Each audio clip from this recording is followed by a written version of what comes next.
Hello, Dave at TitleSearch.com. Once again, when you're looking at property transfers and sales of real estate, one of the factors which comes into play very frequently is defining whether or not that sale was an arm's length transaction.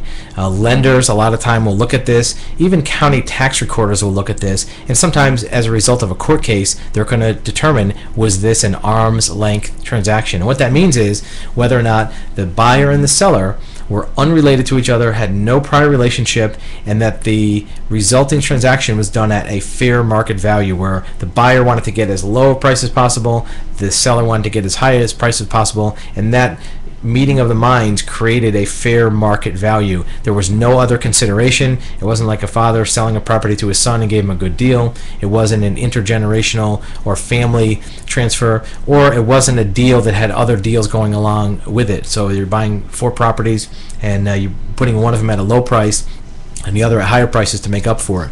That may affect the assessed value. That's the reason why the county assessor is going to look at this.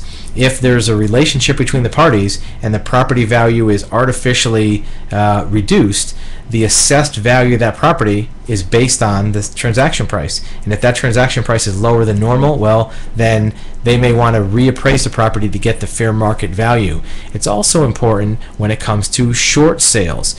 The bank who is approving a short sale wants to make sure that when it's being sold from that delinquent borrower to the new owner, that there's no relationship that's making that sale price lower so that the lender gets a smaller return on their investment. So an arm's length transaction is really going to be key to making sure that that short sale is done properly.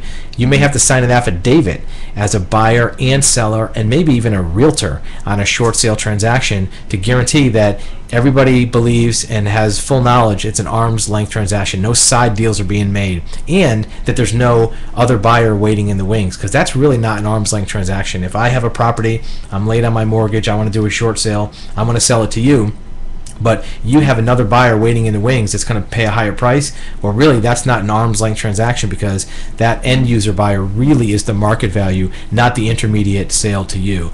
A short sale or family sale or something with a lower price point may also trigger gift or income taxes. If there's some type of concession being made that's not reflected on documented paperwork, that may affect federal income taxes.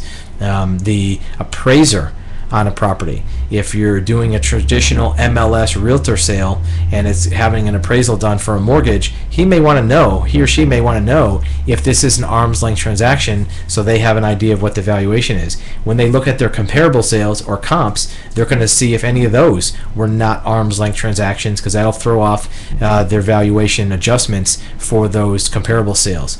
If it's independent, no relationship, no other obligations, that is probably what's going to be called an arm's length transaction. If there's any kind of self-interest, duress, interest in others' well-being, that will maybe not be an arm's length transaction if both parties didn't freely enter into the transaction and freely come up with their own value. So if that subject comes up, it's probably going to be on a short sale, maybe on some type of family sale, or maybe even on a traditional sale when the value is being questioned. An arm's length transaction, make sure you make the right representations, because when you're signing that form, in most cases it's under penalty of perjury, and you don't want to mess up there, because it may create more consequences than just financial.